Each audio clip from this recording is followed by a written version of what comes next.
Hello everyone, আসসালামু আলাইকুম। Welcome to আরুসি আমি কিচেন। বাড়িতে তো আমরা ফুলকপি কম বেশি সবাই রান্না করে থাকি। আজকে যেভাবে ফুলকপি রান্না করে দেখাবো, এভাবে ফুলকপি রান্না করলে এর স্বাদ আরও দ্বিগুণ হয়ে যায়।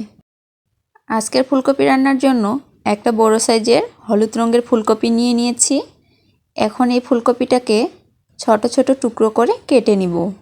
ফুলকপি কেটে নেওয়া হয়ে গেলে পানি দিয়ে ভালোভাবে পরিষ্কার করে ধুয়ে নিব। এবারে চলে যাব রান্নায়। কড়াইয়ে 1/3 কাপ তেল দিয়েছি। এবারে ফুলকপির টুকরোগুলো তেলের মধ্যে দিয়ে দিব।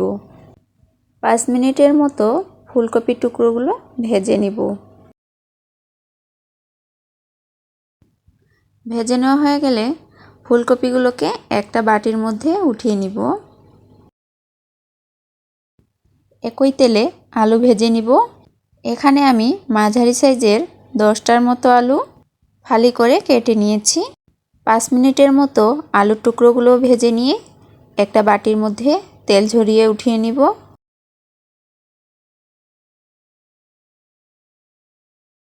একই তেলে দিয়ে দিব পেঁয়াজ কুচি। এখানে আমি একটা বড় সাইজের পেঁয়াজকে কুচি করে কেটে নিয়েছি।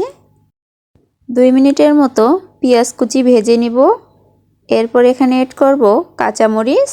এখানে আমি 7 থেকে 8টার মতো কাঁচামরিচ কেটে নিয়েছি। আবারও কিছুক্ষণ পেঁয়াজ এবং মরিচ ভেজে নিব। এরপর এড করব 1/2 টেবিল স্পুন আদা রসুন বাটা। এড করব 1/2 টেবিল স্পুন জিরা বাটা।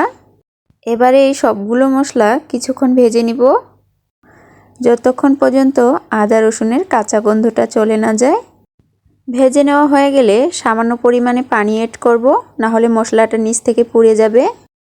এবারে আগে থেকে ভেজে রাখা আলু এবং ফুলকপি এর মধ্যে দিয়ে দিব। 1/2 কাপ টমেটো কুচি, 1/3 কাপ মটরশুঁটি, 1.5 চামচ লবণ, 1/2 টেবিল স্পুন গুঁড়ামরিচ, 1.5 চামচ হলুদ গুঁড়া, 6 থেকে 7টা কুচি করে কেটে নেওয়া ধনিয়া পাতা। এবার সবগুলো উপকরণ ভালোভাবে মিশিয়ে নেড়েচেড়ে রান্না করে নিব প্রায় 5 মিনিটের মতো।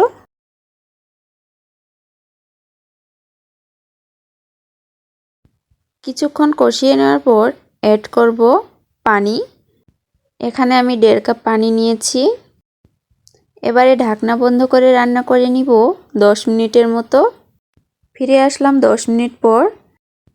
এখন এই তরকারিটাকে নিচ থেকে উল্টিয়ে দিব, তাহলে তরকারিটা ভালোভাবে সেদ্ধ হয়ে যাবে।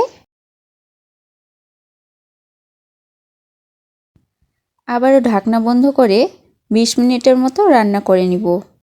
20 মিনিট পর তরকারিটা ভালোভাবে সেদ্ধ হয়ে গিয়েছে। তরকারিতে যে অতিরিক্ত পানি ছিল সেটাও শুকিয়ে গেছে। এ পর্যায়ে তরকারিটা আবারও কিছুক্ষণ কষিয়ে নিব। ফুলকপির এই তরকারি রান্না কমপ্লিট হয়ে গিয়েছে। খুবই সহজ পদ্ধতিতে আজকে ফুলকপি রান্না করে দেখালাম। ফুলকপির এই তরকারিটি গরম ভাত অথবা রুটির সাথে পরিবেশন করতে পারেন। আজকের মতো এখানেই বিদায় নিচ্ছি। সবাই ভালো থাকবেন, সুস্থ থাকবেন। আল্লাহ হাফেজ।